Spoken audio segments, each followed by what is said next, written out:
What's going on, guys? Mr. Hurricane here, and today I have a commentary with my friend, fellow Minnesotan and Minnesota sports fan, Nadasfan. What's going on, guys? And today we have some gameplay here. We played Vikings versus Vikings on PlayStation 3 Madden 12 Online. I am the Vikings in all purple, and Nadasfan is the Vikings in all white. And so we did a showdown with our favorite team against our favorite team because we don't get to see them win very often, so it's a win-win situation here.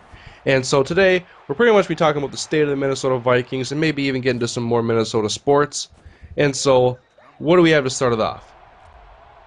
Well, it's been a pretty depressing year, but since we're playing the Vikings versus Vikings right here in front of everybody, we might as well lead off with those Minnesota Vikings, I would say.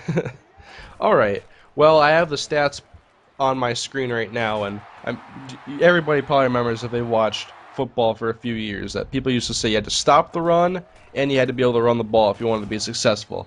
Well, that is obviously not the case because Minnesota has the 4th ranked rushing offense and the 12th ranked rushing defense, whereas their passing offense is 28th and pass defense is 29th. And now this is not something new to us Minnesota sports fans. How long has this secondary been in infamy and just struggled to cover top receivers? I feel like star players have get that status of being a star player because of teams like the Vikings that make them look that way.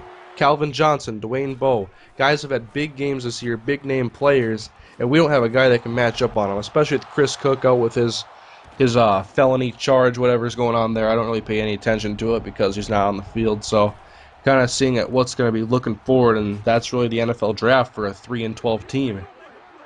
Yeah, I think if you look at the NFC North as a whole, is a very good indicator of what's wrong with the Vikings. I mean, every team in this division has taken a step up at the quarterback spot. I mean, you're looking at Aaron Rodgers, you're looking at Stafford, you're looking at Cutler when he's healthy, and all these guys are able to torch a secondary like this team. You know, if we're not going to improve, it's going to be just a long period for the Vikings until they can improve on that side of the ball. A lot of it is a scheme because we had the same scheme for a number of years now with Leslie Frazier as defensive coordinator and now as the head coach.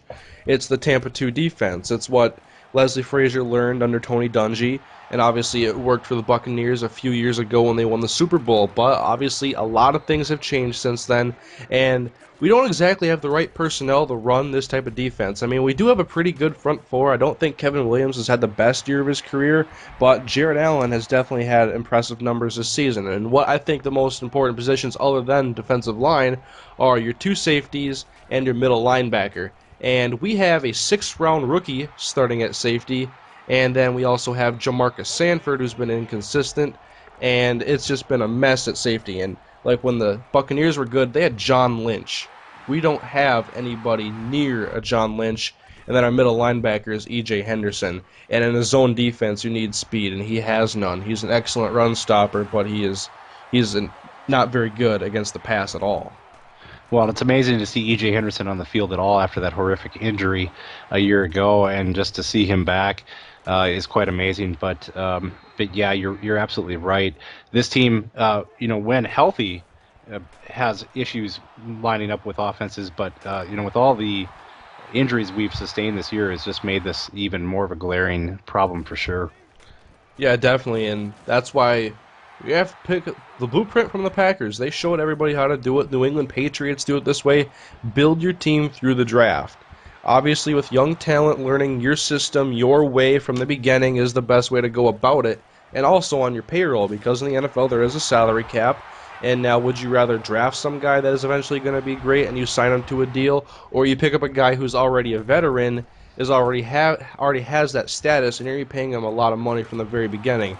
Our top players at the moment, we have Adrian Peterson. He's a homegrown talent along with Percy Harvin, but Jared Allen, we picked him up off of free agency along with Steve Hutchinson.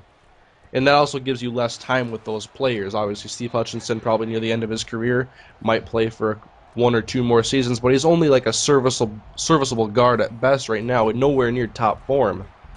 Yeah, he's definitely in the twilight of his career. I think the Vikings, to me, are kind of a outlier when it comes to Minnesota sports because you look at the Twins, you look at all the other teams, and they really depend on building through the system.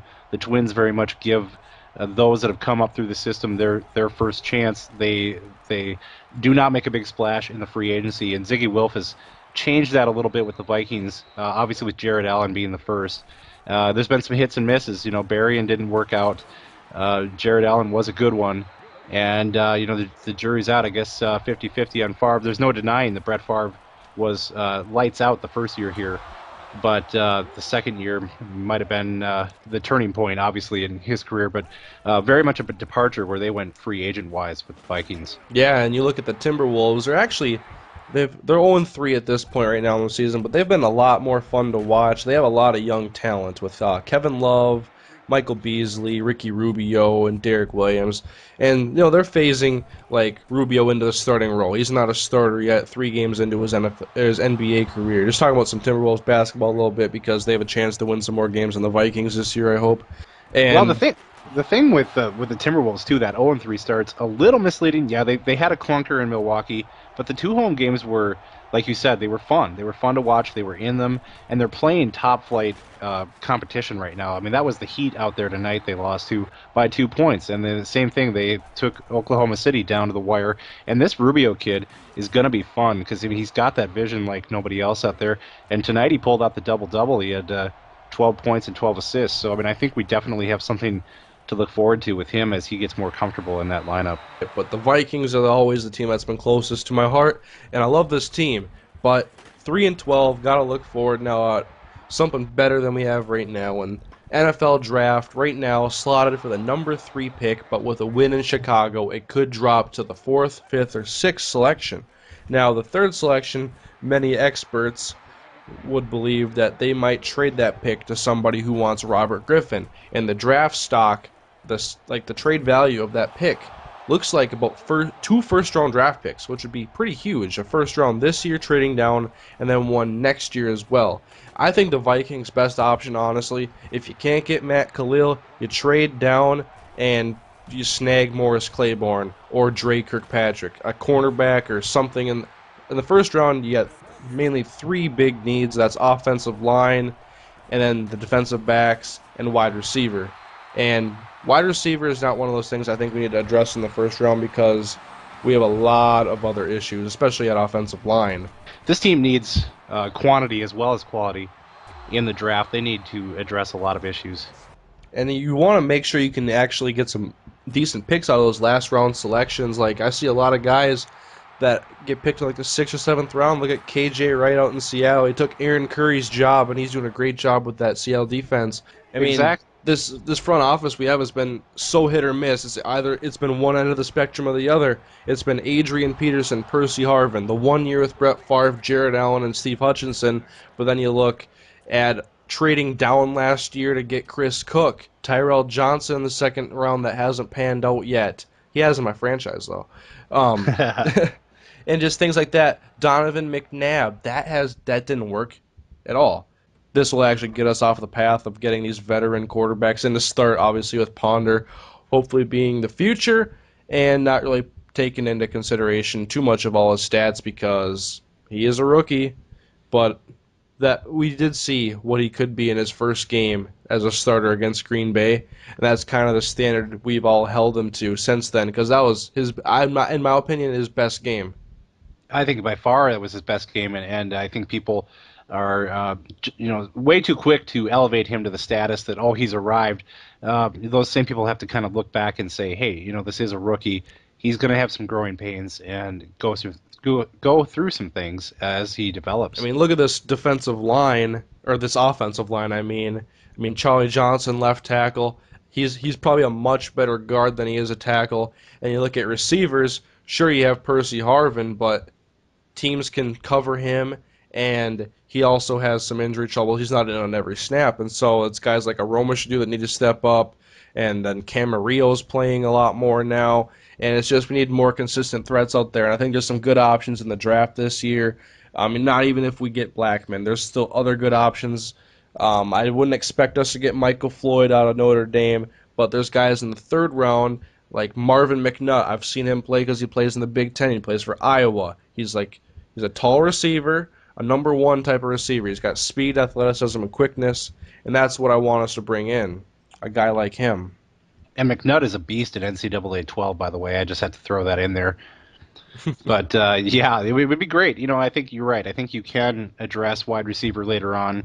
I think you got to shore up that defense first in the earlier rounds, and then look wide receiver.